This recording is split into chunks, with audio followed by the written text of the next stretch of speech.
Hello guys, good morning everybody.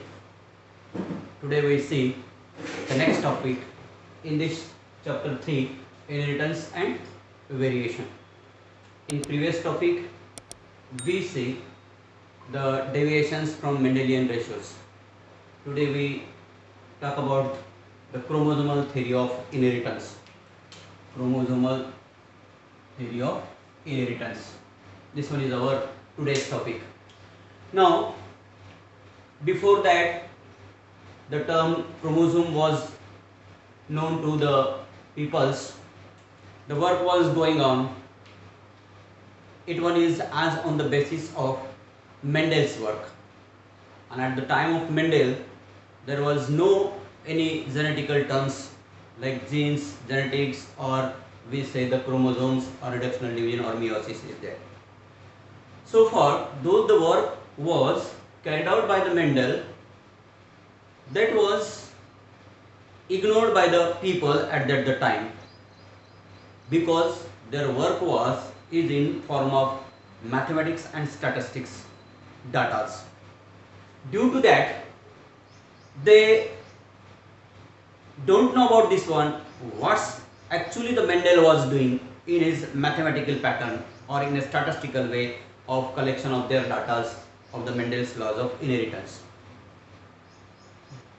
So for that, their work was ignored by the people and their paper was pending at that time.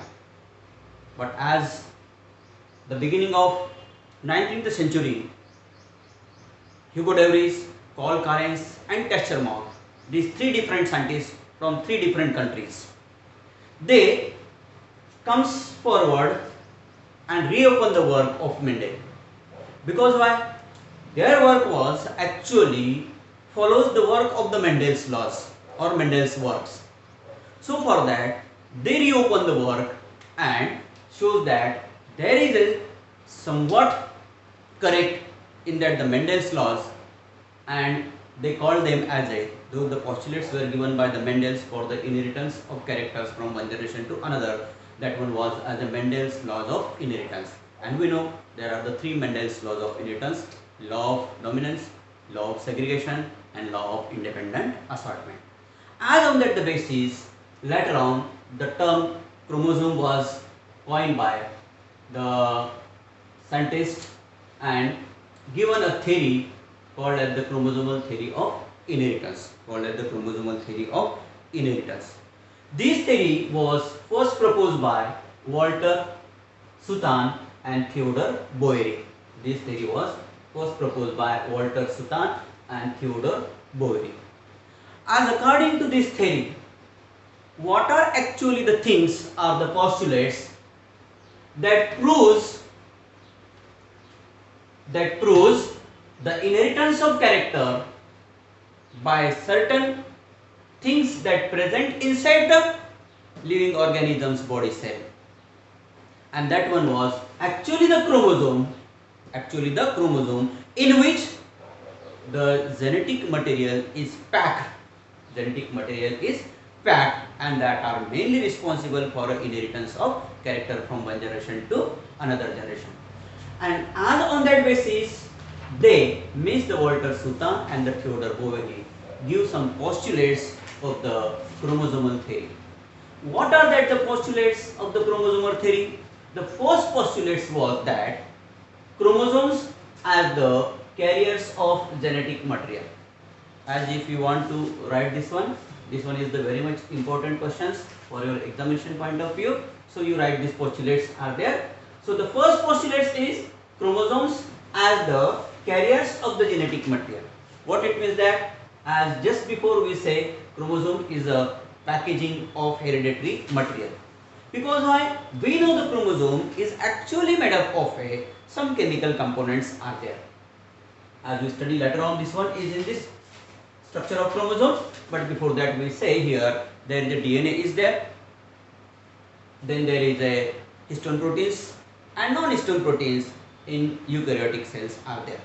Now as per this one, though the DNA molecule was there, that are actually the hereditary material, and that actually present inside the chromosome, so we call chromosome as the career of genetic material. इसलिए अपन कहते हैं कि chromosome क्या है, career है genetic material का, क्योंकि chromosome में ही क्या है, जेनेटिक मटेरियल मतलब डीएनए प्रेजेंट है along with non histone and histone proteins. तो इसलिए after that the proving of the histone, non histone and DNA as genetic material by giving some experiments in next chapter, so this one is in the chromosome। ये genetic material जो DNA कहते हैं अपन, वो किसमें है, chromosome के अंदर है। इसलिए अपन क्रोमोसोम को क्या कहते हैं, क्रोमोसोम को क्या कहते हैं अपन, chromosome as a packaging, chromosome as the carrier of genetic material. Second postulate was that chromosomes are present in pairs in somatic cells। What we say here, the chromosomes are present in pairs in all body cells, कहे तो भी चलेगा, क्योंकि body is actually made by two types of cells, the somatic cells and the generative cells। The somatic cells are those, they make the whole part of the body except the gonads, except the gonads, so we call here the somatic cells। Chromosomes are present in pair in somatic cells। Pair indicates the number diploid, that is 2n। अपन ऐसे इसको indicate करते हैं pair बोले तो। Pair क्यों कहते हैं यहाँ पे, क्योंकि इस पेयर में जो भी ऑफस्प्रिंग्स है, जो भी इंडिविजुअल है, जो भी स्पीशीज है, उसके अंदर में आधे क्रोमोसोम फादर साइड से होते हैं, आधे क्रोमोसोम मदर साइड से होते हैं। इस हिसाब से उन सब की पेयर होती है, एक मदर साइड का, एक फादर साइड का, उसी को अपन होमोलॉगस पेयरिंग कहते हैं। इसलिए अपन यहाँ कहते हैं कि chromosomes are present in pair in the somatic cells, और we say in each and every living organism's body cell. क्योंकि यहाँ अपन सेक्स सेल इसलिए लेते हैं कि गैमेटिक सेल्स कैसे होते हैं, हैप्लॉइड होते हैं, उसमें ओनली वन सेट होता है, वन एन होता है, इसलिए अपन उधर थोड़ा सा ये सोमैटिक सेल का नाम लिखते हैं इसमें। तीसरा पोस्टुलेट ये है, during gametogenesis homologous chromosome pair segregate and assort independently. ये बहुत ही इंपॉर्टेंट है, क्योंकि यही मेन है जो इनहेरिटेंस ऑफ कैरेक्टर के लिए फॉलो करता है। तो इसलिए ये तीसरा जो पोस्टुलेट है, ड्यूरिंग गैमेटोजेनेसिस मतलब at the time of gamete formation by a reductional division और मियोसिस। जब कोई गोनाडिक सेल्स में, जिसको अपन mother cells, gametic mother cells बोलते, स्पोर मदर सेल्स बोलते, उसका अलग अलग नाम है, अभी आगे में उसको रिप्रोडक्शन के चैप्टर में आ जाएगा। ये ड्यूरिंग गैमेटोजेनेसिस मतलब गैमेटोजेनेसिस क्या है, एक गैमेट फॉर्मेशन की प्रोसेस है। तो ये गैमेट फॉर्मेशन के प्रोसेस में क्या होता है, होमोलॉगस क्रोमोसोम मतलब जो पेयर बताया था मैंने, एक मैटरनल साइड और पैटर्नल, वो जो होमोलॉगस क्रोमोसोम है वो पहले पेयरिंग फॉर्म करते हैं, उसके बाद में सेग्रीगेट होते हैं, और उसके बाद में इंडिपेंडेंटली असॉर्ट मतलब अलग अलग होते हैं, जो कि अपन ने मेंडल्स के लॉज में लॉ ऑफ सेग्रीगेशन और लॉ ऑफ इंडिपेंडेंट असॉर्टमेंट देखे थे। तो इस हिसाब से ये होता है, during gametogenesis homologous chromosome pair segregate and assort independently. जैसे मैं थोड़ा सा इधर एक छोटा सा एग्जांपल लेके बताता हूँ। ये एक सेल है, सेल के अंदर में सपोज न्यूक्लियस भी है ये, और ये न्यूक्लियस है, ये सेल है। न्यूक्लियस के अंदर में कुछ ऐसे क्रोमोसोम्स है जो कि एट रैंडमली अरेंज है।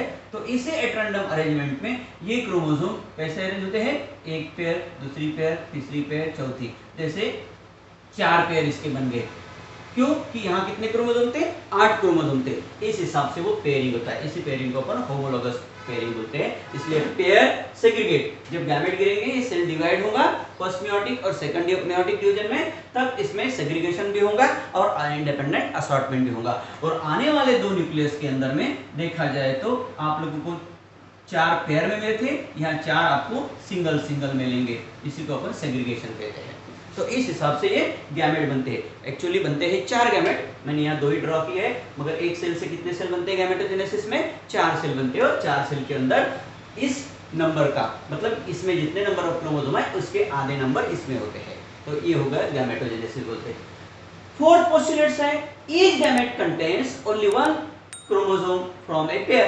अगर पेयर है तो पेयर में क्या है, ये 2 है तो 2 में से खाली एक इधर आएगा, दूसरा इधर जाएगा। मतलब कोई भी एक ही, एक पेयर में 2 क्रोमोसोम, एक पेयर में 2, एक पेयर में 2, एक पेयर में 2। तो ये पेयर में से एक गैमेट में एक ही क्रोमोसोम आएगा, दूसरे में दूसरा जाएगा, तीसरे में तीसरा, मतलब ऐसे एक के पहले स्प्लिटिंग बीटिंग होता है, पूरी प्रोसेस गैमेटोजेनेसिस में अपन पढ़ेंगे बाद में। तो ऐसे 4 सेल में अलग अलग होके चले जाते हैं, तो सिंगल आता है। इसी का मतलब है each gamete contains only one chromosome from a pair, मतलब पेयर में से कितने क्रोमोसोम आते हैं गैमेट में, एक ही आता है। मतलब दो क्यों नहीं आते, क्योंकि रिडक्शनल डिवीजन बोले तो reduce the chromosome number half to that of a parent cell. जैसे पेरेंट सेल में 8 थे तो गैमेट सेल में आपको हर एक 4 मिलेंगे, इस हिसाब से ये हो गया। फिफ्थ पोस्टुलेट ये है न्यूक्लियस ऑफ द गैमेट, मतलब ये न्यूक्लियस, अभी जैसे ये सेल बना दिया अपन ने और ये सेल बना दिए तो ये न्यूक्लियस हो गया। Nucleus of the gamete contains one set of chromosome carrying hereditary trait. अभी देखो एक एक आ गया, मतलब जैसे 4 पेयर थे, 4 पेयर में के 4 इधर आ गए, 4 आ गए, मतलब 4 क्या हो गया, एक सेट हो गया, दूसरे 4 क्या हो गया, दूसरा सेट हो गया। मतलब यहाँ पे nucleus of the gamete contains one set of chromosome carrying hereditary trait. उसमें जो भी जेनेटिक मटेरियल है, डीएनए मटेरियल है, वो क्या करता है, inherit the character from one generation to another. Trait means character, trait means क्या होता है इधर, कैरेक्टर। हेरिडिटरी मतलब transferring of the character from one generation to another, ये होता है। Nucleus of the gamete contains one set of chromosome carrying hereditary trait. जैसे यहाँ 8 थे, मतलब 2 सेट थे, तो 4 का एक सेट हर एक गैमेट में आता गया है। तो इस हिसाब से उसको अपन ने कहते हैं कि nucleus of the gamete contains one set of chromosome carrying the hereditary trait. Next postulate है they are the link between parents and the offspring. जैसे आपको पता है कि गैमेट फॉर्मेशन होंगे, जैसे ये फादर साइड से होंगे तो दूसरी तरफ अपन मदर साइड से भी कर सकते हैं, मदर साइड से ऐसे गैमेट गिरेंगे। जब ये गैमेट फ्यूजन होंगे during the process of fertilisation, तब कहाँ एक और सेल मिलेगा दो गैमेट के फ्यूजन के बाद में। वो सेल बोले तो पहला बर्थ सेल होता है जिसको अपन जाइगोट सेल कहते हैं। तो वो सेल जहां पर they are the link between the parents and the offspring, वो सेल जो बनेगा फ्यूजन के बाद में, दो गैमेट का फ्यूजन जब होगा, जैसे अपन यहाँ देखते हैं कि मेल और ये फीमेल, ये हो गया जैसे कि मेल गैमेट और ये हो गया फीमेल गैमेट, ये दो जब फ्यूज होंगे तो ये एक सेल बनेगा। तो इसमें 2n, यहाँ n हो गया था, यहाँ n हो गया था, फिर से डिप्लॉय हो गया, और इससे आप इंडिविजुअल बना सकते हैं, आप बॉडी बना सकते हैं या बॉडी बन जाती है इंडिविजुअल की। इस हिसाब से देखा जाए तो ये जो पोस्टुलेट्स अपना है, क्या कहते हैं, they are the link between the parents and the gamete. Who are the link between the parents and the gamete, क्योंकि ये गैमेट जो बने थे अपने अपने पेरेंट्स से बने थे, फादर साइड मदर साइड। ये गैमेट बाद में फ्यूज होके क्या बना है, जाइगोट बनाया फर्टिलाइजेशन के प्रोसेस में, और फर्टिलाइजेशन के प्रोसेस में जाइगोट का एम्ब्रियोनिक डेवलपमेंट होने के बाद में इंडिविजुअल बना। मतलब ये दो पेरेंट्स और ये बच्चा, ये दोनों के बीच के ये क्या है, कनेक्टिंग है, क्या है, ये लिंक है, दोनों की कनेक्टिंग लिंक है, इसलिए अपन they are the link between the parents and the offspring, ये भी कहते हैं। इसके बाद द लास्ट पोस्टुलेट है the fusion of the male gamete. जैसे अपन ने बताया ये दोनों का फ्यूजन हो रहा है, the fusion of the male gamete to form a female gamete, to a female gamete restores the diploid number of the chromosomes. देखो यहाँ n नंबर था, यहाँ n नंबर था, मेल साइड से n नंबर आ गया, फीमेल साइड से n, और जो भी आया फर्टिलाइजेशन के बाद में यहाँ पे 2n आ गया। मतलब इसलिए कहा अपन ने restore the diploid number of the chromosome, इसमें फिर से डिप्लॉयड नंबर आ गया, क्योंकि इनके पेरेंट में कितने नंबर थे, डिप्लॉयड नंबर थे। जब भी डिवीजन हुआ रिडक्शनल, उस समय में हैप्लॉयड हो गए गैमेट में, फिर हैप्लॉयड फ्यूज हो गए, फिर डिप्लॉयड हो गए। इस हिसाब से देखा जाए तो ये 7th पोस्टुलेट ये दर्शाता है the fusion of the male gamete to a female gamete restore the diploid number of the chromosome of each species. इसलिए अपन देखते हैं कि अपने जैसे पेरेंट है उसी हिसाब से अपना अस्तित्व है, अपन कोई उससे बदल के नहीं आते। जैसे डॉग्स है तो that give birth to the puppy और not to the cat, cat को बर्थ नहीं देगा, वो पप्पी को ही बर्थ देगा, इस हिसाब से उसको अपन cat gives birth to the kitten, इस हिसाब से उसका ये पोस्टुलेट्स बनाए गए हैं। That one is actually proposed by Walton Suter and the Theodore Boveri. This is actually the chromosomal theory of the inheritance or chromosomal theory of inheritance post.